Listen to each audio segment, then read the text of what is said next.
What is going on, fellow Clash Royale players? Thank you guys so much for stopping by Galadon Gaming. For today, we are going to be checking out some amazing clutch come-from-behind victories in Clash Royale.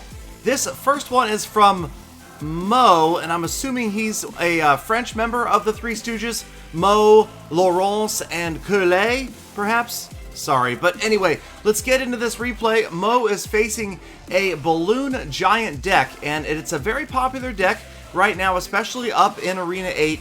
And really right now in Arena 8, we're seeing just 4 basic decks: a Balloon-based deck, Hog-based, Royal Giant-based, or Golem-based. Golem's definitely on the uprise, and right here you can see why the Balloon is so popular. If not dealt with effectively with those anti-air troops, it gets right into the tower, especially in combination with the Giant. The Mini P.E.K.K.A. takes down the Giant, but that Balloon was just allowed to wreck that tower, and that is an early 1-0 lead for Nick. But we've seen it before. Players are able to dig themselves out of holes like this, and that is one of the great things about the balance in Clash Royale, is just being down 1-0 early does not necessarily mean it's all over. You can put together a good push, and Mon Ami Mo is trying that right now as he's got to fend off another Giant Balloon combination. You know that Balloon is going to meet the Giant at the river. There it is on the far left of the screen, and you'll notice because of the placement of the Balloon, it does not go after the cannon. Placed way out on the edge of the playable playing field, it goes straight to the tower. The Giant takes down the cannon. The Balloon, severe damage on that tower before finally Mo gets in his minions. Were those filet minions?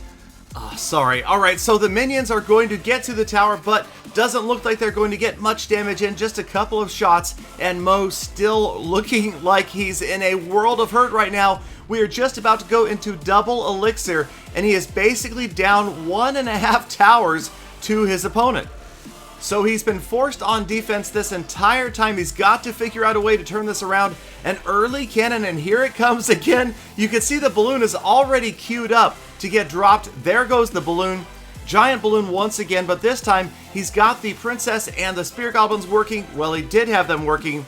A zap spell on the Balloon, and that may seem minor, but it might have saved a shot from that Balloon that would have finished off that tower. The minions finish off the Balloon instead. A bunch of small units closing in on Nick's tower, but it's not going to happen. Mo, however, has rotated back around to his minion horde, and they will melt right through those barbarians onto the tower. But here comes the truly dangerous combination, the Miner Mini P.E.K.K.A. Miner tunneling his way there, the Mini P.E.K.K.A. also getting to the tower, and together they will tie the score with less than 10 seconds remaining. Mo doesn't have Mo towers than his opponent, but Mo than he had before. And here we go into overtime, and Mo's opponent again pushing with the Giant Balloon, but this time the Balloon and Giant both going after the cannon, and that means the Balloon is going to be easily countered after the arrows are drawn out by the minion horde. There it goes, Balloon down, and that tower is protected. Mo is in a lot of trouble though. That left tower is badly damaged. He's got a lot of hit points to make up on, it looks like, his opponent's right tower. He's got the Mini P.E.K.K.A. Miner combo working once again, and his opponent, having countered with the barbarians down the left-hand side, is left vulnerable on the right. Here comes the Mini P.E.K.K.A. There go the Goblins, the Princess, severe damage, barbarians closing in. 17 seconds left in overtime.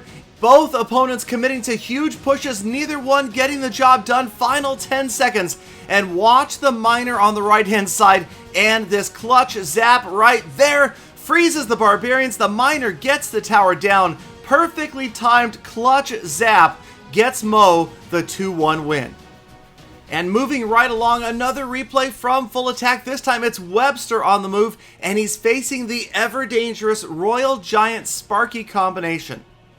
Now Webster has brought his own Hog Cycle deck, but with Barbarians, which is going to work out very well. Barbarians, an ideal counter to the Royal Giant, and Webster is going to push right away with the Hog Rider. Sometimes with a starting hand like this, it's best to try to grab some hit points right off the bat, especially if your opponent doesn't have an ideal card up to counter. And the gamble pays off for Webster. quickly taking that tower down in near record time, about 30 seconds into this battle, and Webster is up 1-0, but here come the consequences. Messi with his own big push, Fire Spirit's Royal Giant Sparky, and they just melt through that Inferno Tower like it wasn't even there, and Sparky is just barely distracted at the last second.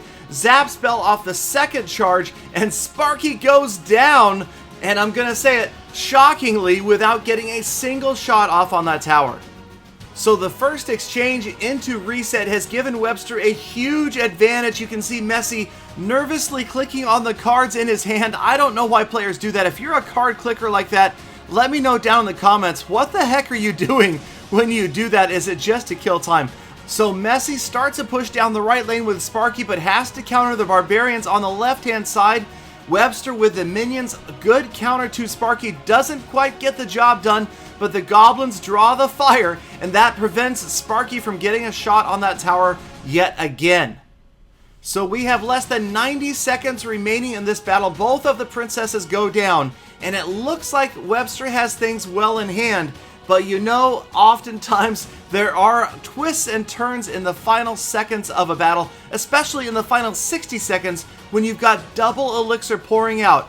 But before Messi can put together another push, here comes Webster, and the good luck, still, I'm not sure what that was about right there. Good luck from Messi. Webster dropping the Hog Barb push on the King's Tower, and a bit of a surprising move there. Sometimes the best defense is a good offense. Webster keeping the pressure on his opponent, but here comes the Royal Giant right at the river, and the Inferno Tower, while it is one of the ideal counters to the Royal Giant, can also be neutralized, just like you saw right there by Messi and that Royal Giant working on the tower.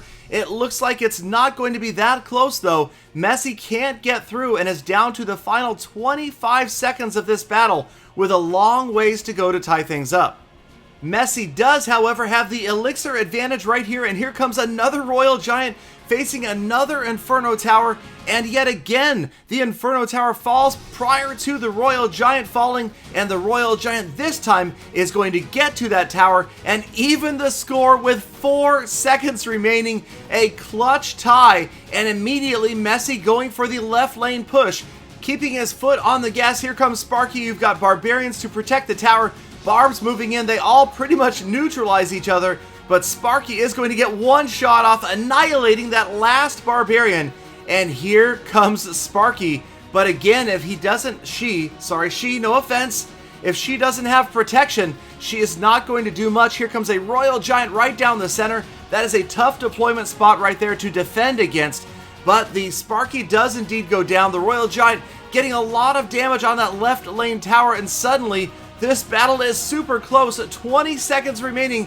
Both players desperately trying to grab that last tower, and Webster, having weakened the King's Tower earlier, is going for that backdoor attack. Barbarians, Hog Rider, and Fire Spirits, and even with the Zap Spell, there is no stopping them. Messi had committed to the left tower, can't get the job done. It is incredibly close, but the victory goes to Webster, 3 crowns to 1.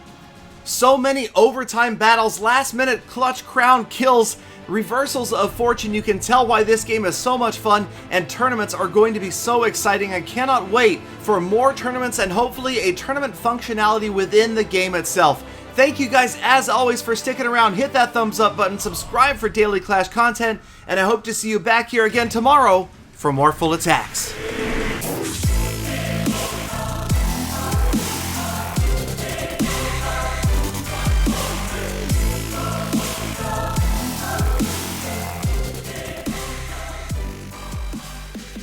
Galadon, how about the pay for $17 Galadon Invitational? Or I'll smash you.